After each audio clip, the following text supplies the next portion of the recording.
What's more important, being politically correct or caring for an abused child? We may think that the answer is obvious, but it's apparently not for many of those who exercise power over the American foster care system. Today, I will explore how disgustingly politicized and racialized the foster system has become, as outlined in Naomi Schaefer Riley's book, No Way to Treat a Child. And I'll even talk with the author herself. I'm Julie Hartman, and this is Timeless.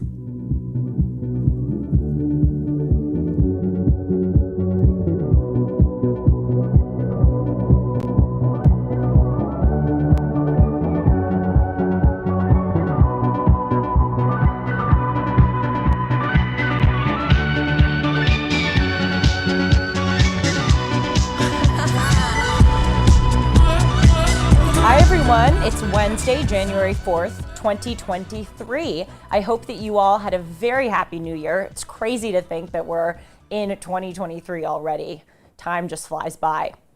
Now tomorrow I'm going to be talking more about the news, and there's been a lot of it recently. Specifically, I'm going to talk about Damar Hamlin, the Buffalo Bills safety who is in critical condition after collapsing and going into cardiac arrest on the football field during a game 2 days ago, which is just crazy. I don't think we've seen something like that happen like this before in NFL history.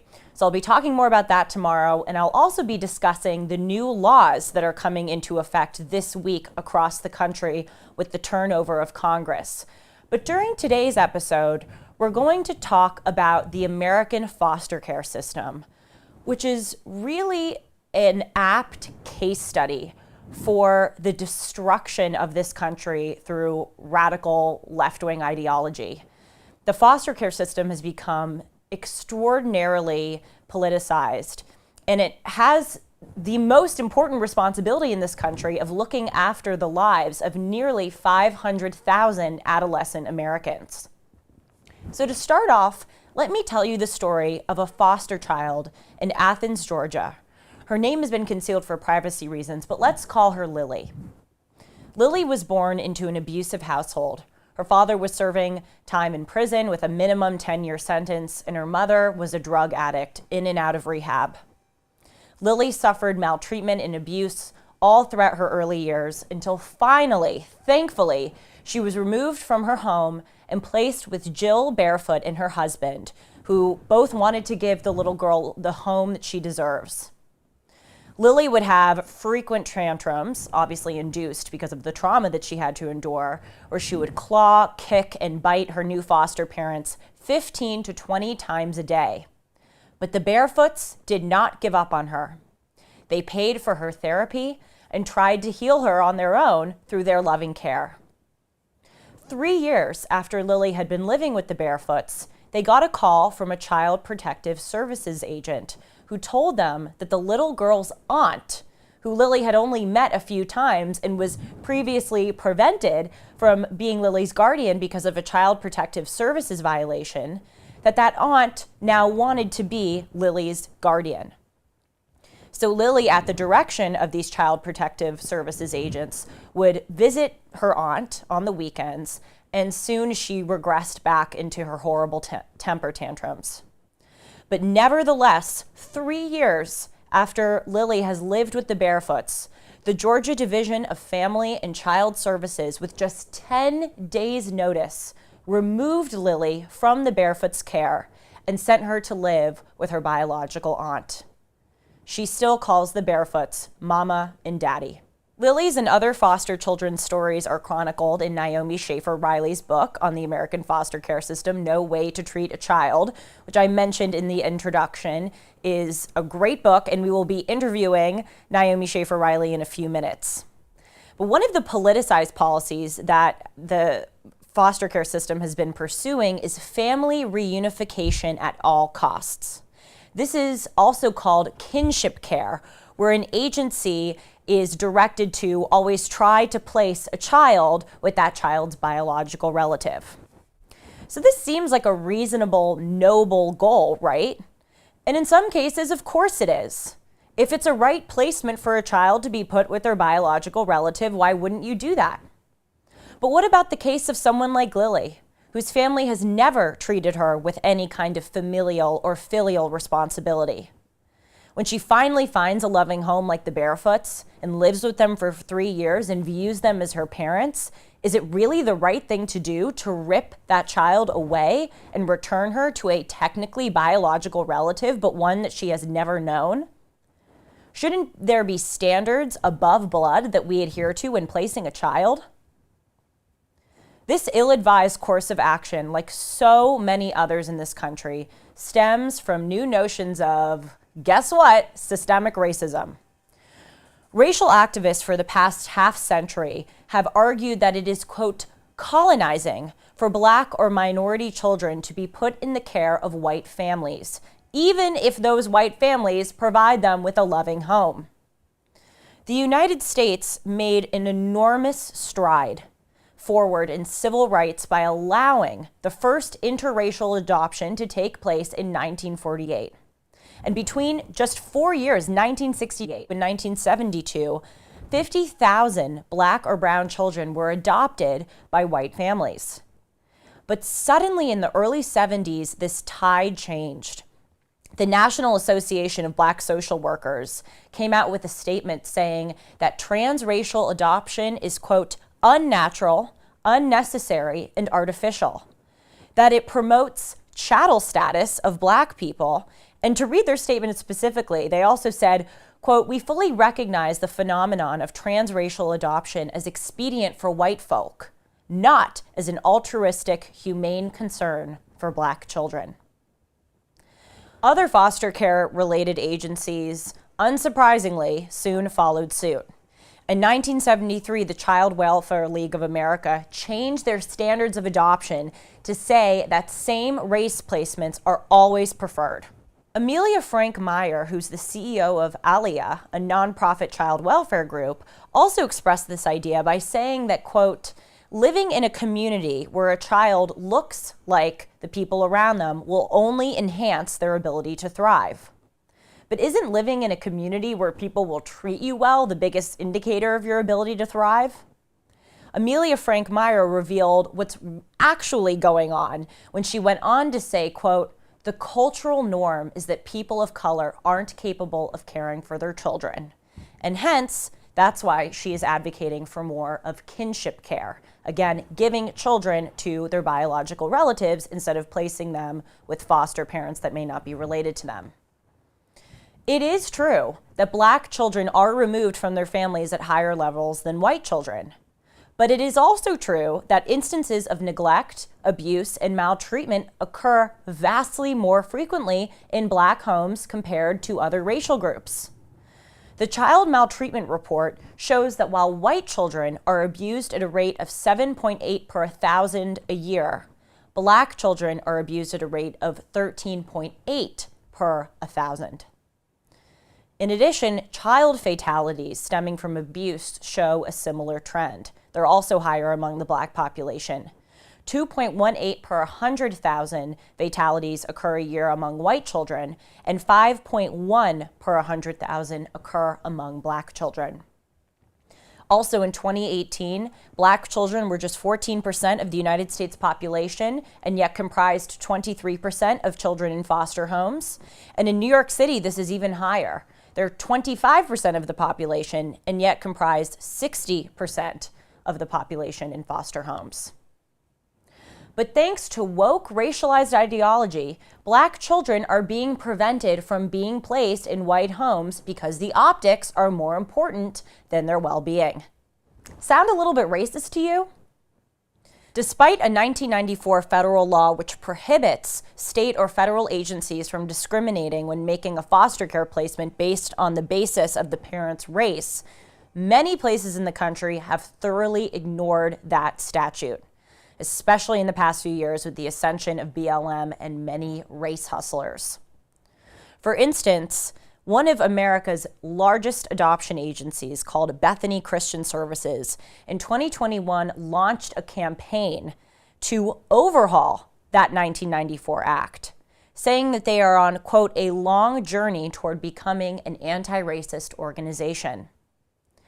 In 2017, the New York Times argued that the foster care system was criminalizing minority parenting choices in an article entitled, quote, "Foster Care as Punishment, the New Reality of Jane Crow." In the state of Minnesota, and again, this is all chronicled in Ms. Schaefer Riley's book, recently passed the, quote, "African American Family Preservation and Child Welfare Disproportionality Act." That's a mouthful, which says that it intends to, quote, "minimize out-of-home placements for children disproportionately represented in the state child welfare system." The bill's sponsor said, and this is an astounding quote, she said, "In many cases, children are not taken from their homes because of any actual abuse or neglect, but because of the subjective impressions of the child protection workers." So the law has mandated, quote, "cultural competency training for social workers." In other words, teaching them that they cannot judge discrepancies in child treatment as part of a greater objective standard as right and wrong, but they have to view lesser standards as just part of cultural differences that we must respect. And as bad as this racialized, politicized system is for Black children, it's arguably even worse for Native American children. The rate of abuse for Indian children is 60% higher than the national average. And this is likely because of the catastrophic results of the Indian Child Welfare Act, which was passed by Congress in 1978, which takes this idea of kinship care to an extreme. This act explicitly states that Indian children must only be adopted by other Native Americans, again, in order to preserve their culture. Of course, when a Native American family can adopt a Native American child, that's great. But what about the case of baby ALM, who has a similar story to Lily? Baby ALM was born with drugs in his system and taken away from his parents who had abandoned him at a young age. He was placed into the loving care of a Texas family for nearly a year who wanted to permanently adopt him. But they couldn't, according to this 1978 act. And Child Protective Services took the baby away from his new parents and placed him in the care of a Navajo couple in Albuquerque, again, because they thought that it was culturally better to keep the child with people from the same background. Now, one cannot help but wonder how much a child's trauma is compounded by not only being abandoned once, but multiple times. The average foster care child spends about 19 months in a foster home, which is supposed to serve as a temporary place for them to be cared for until a more permanent solution can be found.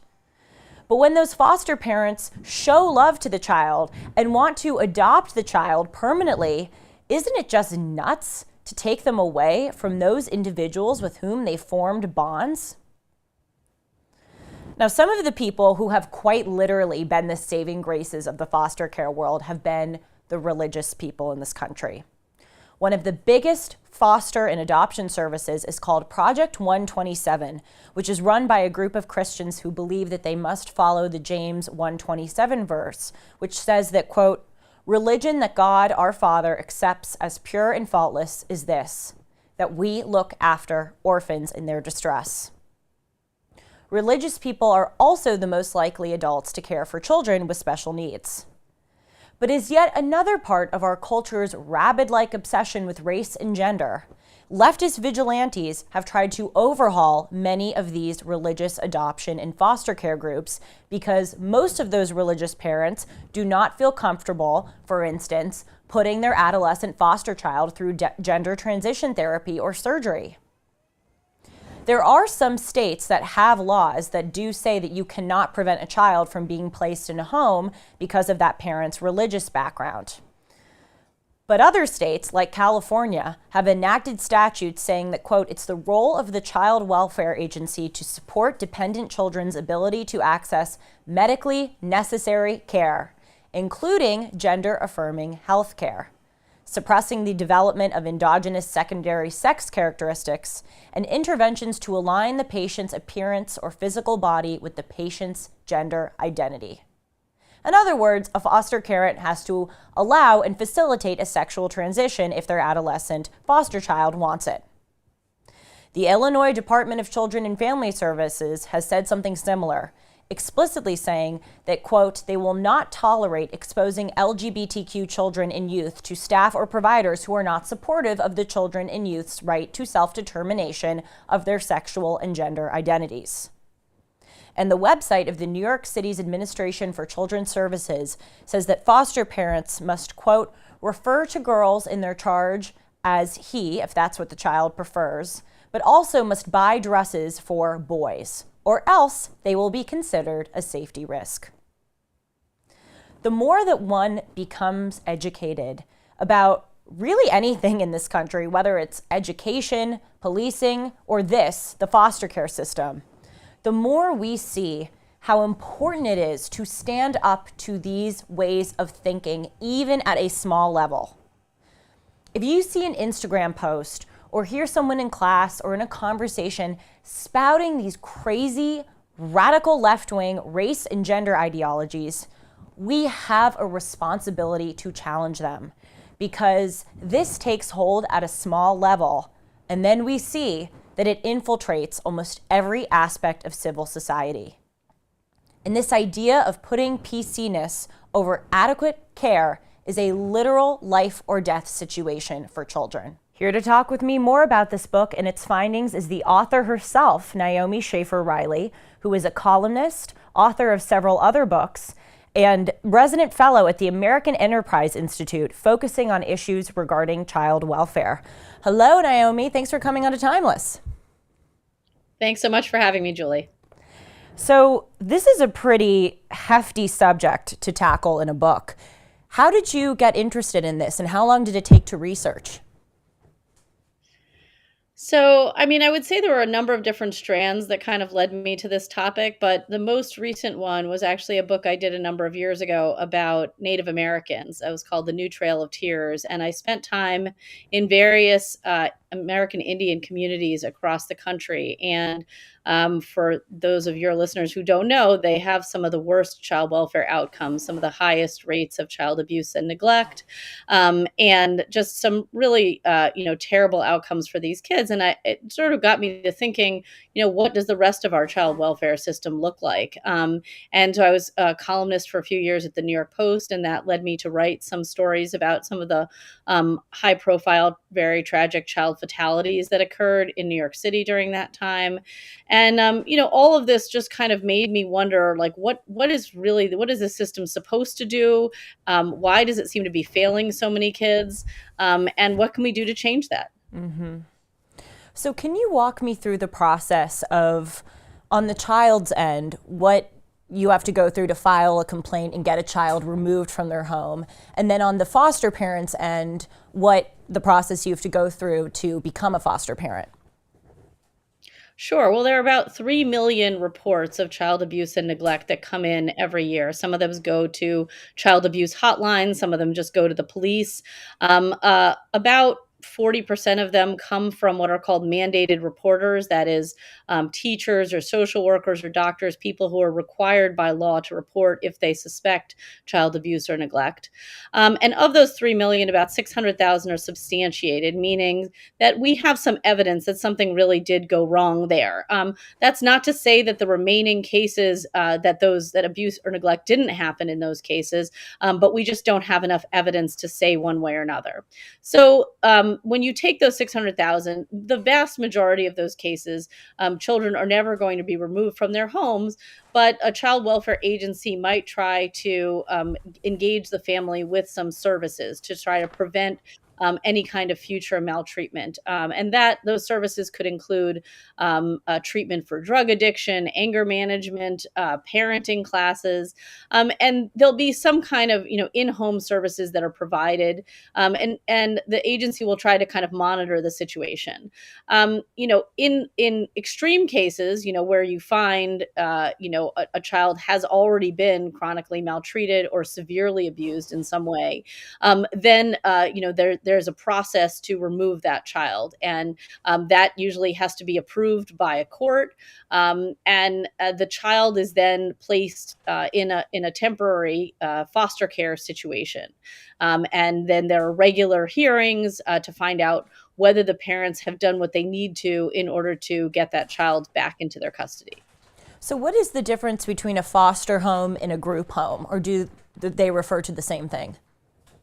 So typically, I mean, almost all foster children in this country are placed with foster families first. Those are just families who are volunteering. Typically, they might receive a small stipend from the state, but they have gone through extensive trainings, background checks, home studies in order to determine whether that is a safe place for a child to be. They've typically expressed a preference about what kind of child, a young child, an older child, girl or boy, that they are willing to take into their home, based on any number of factors, including what other children they might have in that home. So that's the most common kind of foster home. Um, Typically, group homes are for kids who are significantly older. Maybe they're in their late teens. They have mental health problems in many cases, or behavioral health problems that are preventing them from being able to live in a family. We use group homes as really a placement of last resort for kids. Often the kids who are in group homes have been through, five, six, seven, even dozens of homes of families before they are placed in a group home setting. So, it's sort of a last resort.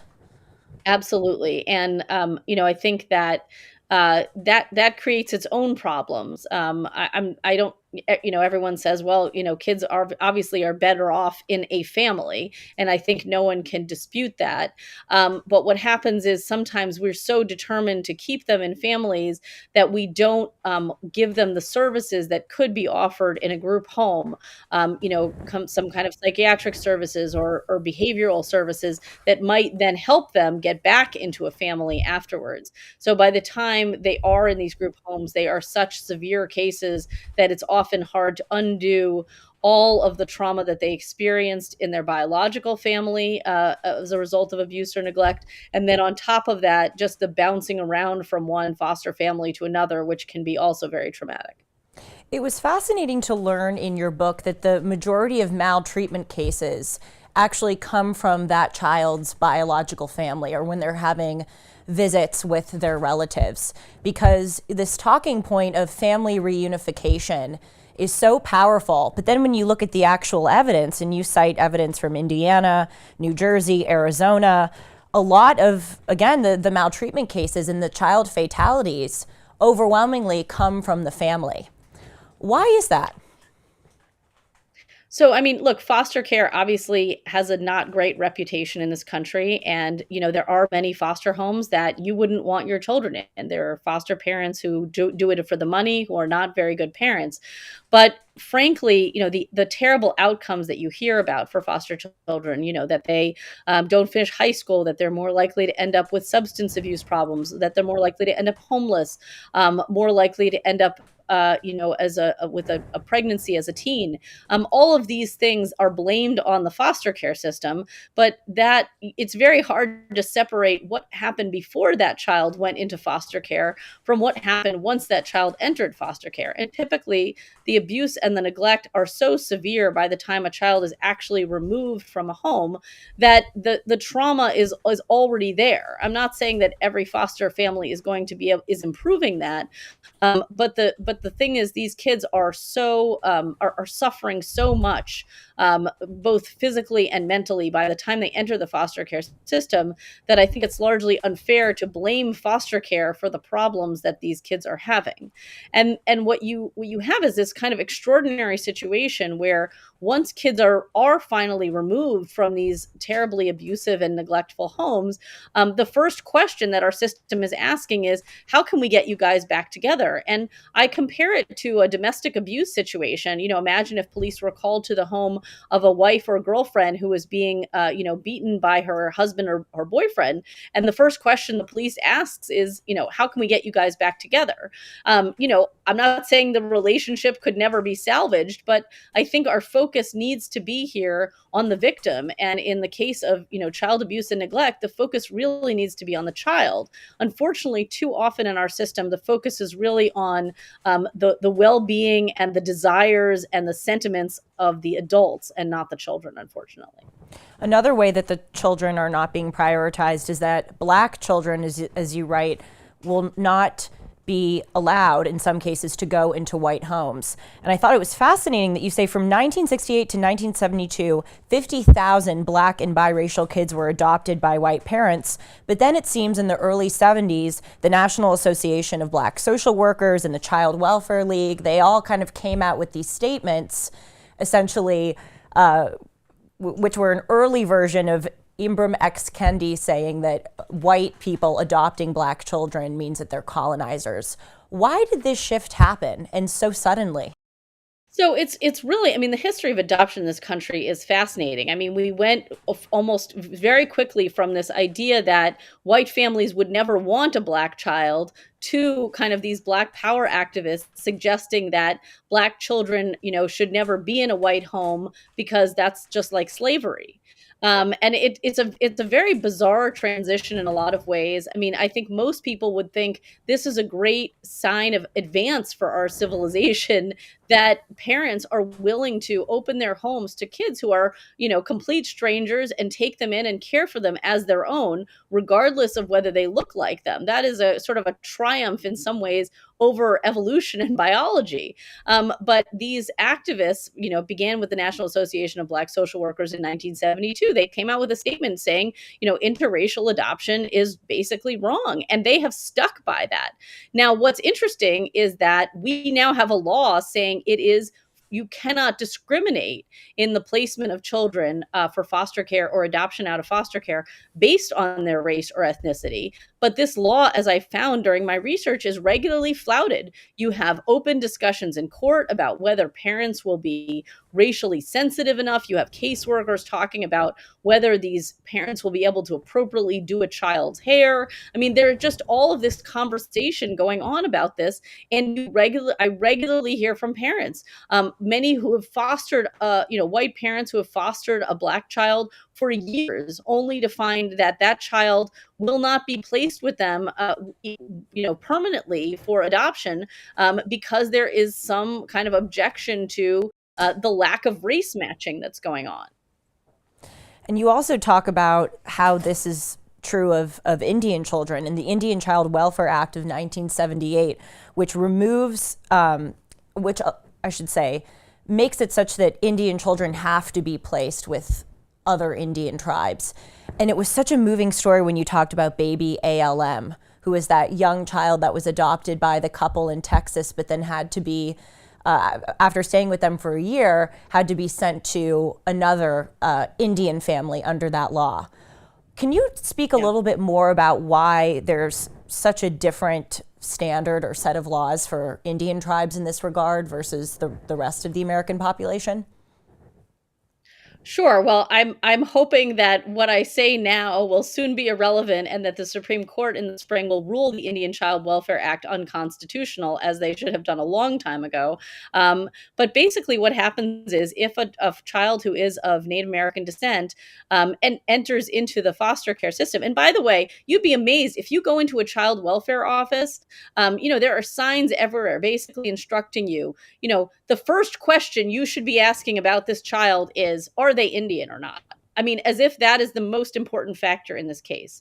And so they will place a child, for foster care. But when it comes time to finding a home for this child, a permanent adoptive home, the tribes have a say over where that child goes. Even if the biological parents or the extended family, even if the grandmother says, I really like this nice white family and I would like them to adopt my grandchild, and my daughter or whatever cannot make proper decisions, the tribe can then intervene. And that child not only is important, according to the Indian Child Welfare Act, for that child to be placed in their home community in a tribe, but the tribes actually prefer to send a child across the country to another tribe rather than having that child stay with a non-Indian family within a few miles of their community. And the way that we are treating these children differently based on race, I think, is absolutely outrageous. We are denying them, permanent adoptive homes, and we are even actually requiring a higher or lower standard in terms of how these children are treated in court. We allow Indian children to suffer higher levels of abuse and neglect before we remove them from their homes. And to me, I mean, it's not only unconstitutional, it's obviously morally outrageous. So let's say the Supreme Court does rule that Indian Act to be unconstitutional. Is there any hope that that will change things? Because as you just said a few minutes ago, there was that congressional act in 1994 which said that you cannot essentially use race preferences when placing a child. If there's a black child or an Indian child that needs a home and a white parent is available, you have to place them in that home. Do you think that there's any hope that things could change if the Supreme Court rules against that Indian decision? Well, I think one of the most hard things to understand about the child welfare system is how much it seems to operate outside the law. And so you talk to families who experience family court, for instance, and they just say this is like a kangaroo court. You know, the judge decides whatever he wants. It has no basis in the law, and there are very few ways to appeal family court decisions either. So it's unfortunate to say, like, even if we reform certain laws, we're likely to end up with some still pretty bad results. But I do think it would be at least a first step in these cases where the whole child welfare system is seems to be revolving around the idea that we have to treat kids of certain races differently. And I think it would be an important step for the Supreme Court to say, no, that is not what we do here in America. What are other methods of legal recourse that you think that Congress could take to remedy this situation? Well, I mean, one situation I think that's important to understand is that, like, and it's not only the Multi Ethnic Placement Act, which is the act that barred discrimination based on race, but there are other laws that are on the books, federal laws that I think we do a terrible job of enforcing.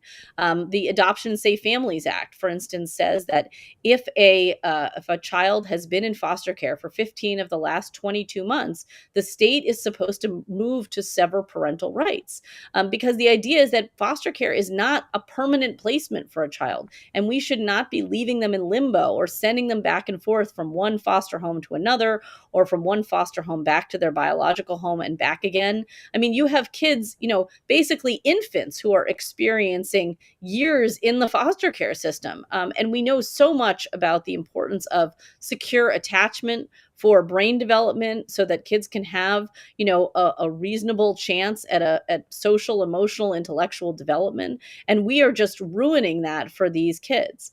And so the question is, what can we do to try to enforce the laws on the books to make sure that kids don't end up in foster care forever? The federal government provides about half of the money to the states, but they don't they don't really require states to live up to their end of the bargain. And so I think, it would be important for the federal government to take a stand on this. Maybe they offer more carrots to states that do this well. But I think a lot of the reform has to happen on the state level. Child welfare really is a state and county run institution.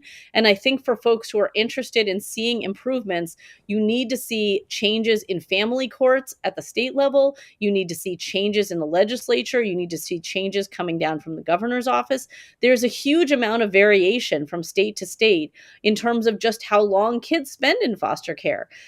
We are actually going to come out soon at AEI with a report card that looks at all the states and how they're doing on these measures of keeping kids in care for shorter periods of time. And I would encourage a lot of states leadership and people in the states to look at that and say, could we be doing better? Because the answer is yes. Although you talk to a lot of adults, obviously, in the research of your book, it also seems like you talk to a lot of the victims, the foster care children. What do they have to say about this system? Are they aware of how politicized it has gotten, the racial ideology that has crept in? I mean, they're not. I think there's a big emphasis right now on the lived experience of foster kids, which is sort of it's a two-edged sword in that sense. Because on the one hand, you absolutely do want to hear the voices of kids who've experienced this, but on the other hand, their understanding of what went on, especially when they were much younger, is quite skewed. So what you hear from many of these kids is, everything would have been fine if I had just been sent back to my parents. My mother would have cleaned up her drug habit, and we could have gotten by okay. And they often did have difficult foster care experiences. And so you're sympathetic to those kind of tales. But, when you look into their files and when they look into their files, what they find is, case after case after case of, young children being left alone, or young children being left while a mother is strung out on drugs, or a case where, a mother is not paying attention. And as a result, the boyfriend, severely abuses a child. Like, everyone wants to kind of romanticize the upbringing that they could have had if they stayed with their biological parents. But unfortunately, the circumstances that necessitated a lot of these removals, there was really no other option but to take these kids out of these situations, if we cared about their safety. And this is what you see again and again with the child maltreatment fatalities. There are at least 2,000 of those that happen in this country every year. And what you see in those cases is that we as a system knew what was going on. There have been multiple reports of abuse or severe neglect leading up to that fatality. We knew something was going seriously wrong in a home. Maybe we removed the child and put them back. Maybe we just said, oh, we're going to do some in-home services. Or maybe we said, oh, we just can't substantiate this right now.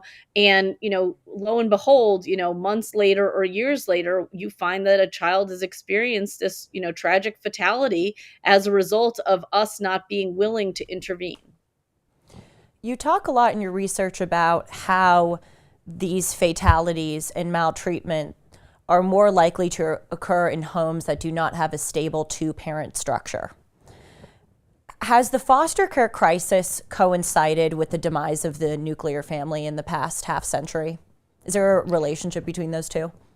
Absolutely. I mean, I think the two biggest factors are really the collapse of the American family and the drug crisis that's going on in this country. I mean, I don't think you can separate the foster care crisis from either of those two factors. But in terms of the breakdown of the American family, the statistics are quite clear. If you live in a home, if you're a child living in a home with a mother and a non-relative male, that typically means a mother's boyfriend, you are 11 times more likely to be abused than if you are living with two married parents. And it's a terrible statistic, and it's not meant to slander all of the people out there who are divorced or who may be step parenting. This is not to say anything in particular about those people, but it is to say that family structure is a real risk for kids. And when they don't have the protection of two parents, in a home, two biological parents in their home together, there are strangers and there are people who mean them harm, and there is not a lot of protection against that. And the other factor to understand about family structure is that it is not evenly distributed across this country. Certain groups of people are more likely to be experiencing the single mother, with non-relative male in the house, and typically those are Black children. Frankly, they are much more likely to be living in that home than white children are. Hispanic children actually do, experience the child welfare system at about the expected rate given their, kind of presence in the population. Typically, even if the two parents are not married, Hispanic children are more likely than Black children to be living with both of their biological parents. And so that is a big protective factor, even if the parents don't happen to be married. But yeah, I mean, the family structure explains an extraordinary amount about what's going on in these homes. Can you please talk a little bit more about the drug problem? Because you have a chapter here that's entitled "The Problem is Not Poverty, It's Drugs." Now, I'm sure many have counter-argued to you that the problems cannot be divorced from one another, that the poverty caused people to turn to drugs. What's your response to that? So there are a couple of things to understand here. First of all, when a caseworker walks into a home and what they see are, things that look like poverty, like, oh, there's not enough food in this home, or the heat has been turned off, or these kids are not properly clothed. It is important to understand that we do have a safety net in this country, and there is no reason, given the presence of food stamps, and given the presence of all sorts of other, public benefits and private philanthropy, that a child should not have a coat this winter. What is happening in those homes is that a parent is failing to avail themselves of those services, or they're failing to notice that something is going seriously wrong. If you're living in a home, in Pennsylvania in the winter, and the heat has been turned off multiple times, that is something that needs to come to the attention of authorities, and you need to find a place for your kids where there's heat at night. There's no way around that. And there are ways to help those folks. So what is actually happening typically is that these parents, have serious drug or alcohol problems or co-occurring mental health problems that are preventing them from understanding the severity of the problems that are going on in their home. And I would suggest that, that poverty definitely is related to this, but what nobody is considering is the fact that many of these mental health problems or the substance abuse problems are causing both the poverty and the child welfare problems. They're causing parents to be unable to hold down a job, to parents to be unable to, hold down proper housing, and they're also causing parents to neglect or maltreat their children. And the final thing I will say about this is that there are millions of families in this country who are living below the poverty line, and they do not abuse or neglect their children. And so I feel sometimes that by just suggesting this is all the result of poverty, we are throwing those families under the bus unnecessarily. Poverty does not cause you to abuse your children. Yes, it's an excellent point. It's the, poverty causes crime narrative. Well, what about 98% of people who are poor who don't commit crime? That's a slap in the face to them. It's exactly right. So you, at one point in your book, have this powerful line that really hit me, where you said, essentially that now more than ever, it is so important for us, even if we can't take in a foster child, to support foster families in our neighborhoods and through our religious institutions. How can we do that? So there are a couple of different ways. A lot of the churches and faith-based organizations that I spent time researching for this book, and I should tell people kind of the beginning of the book is, all of the problems and the kind of multi-layer issues and challenges of the system. But there are a couple of kind of bright spots toward the end of the book that talk about people who are really trying to improve things. And Yes. the faith-based community is definitely one of those bright spots of hope for me. They really, especially evangelical churches, have really revolutionized the way we think about foster care in recent years. They have changed the way we approach recruiting foster parents, supporting foster parents, and training foster parents. 20 years ago, the typical route would be, we're just going to put up a picture of this kid on the nightly news and see if anyone calls in.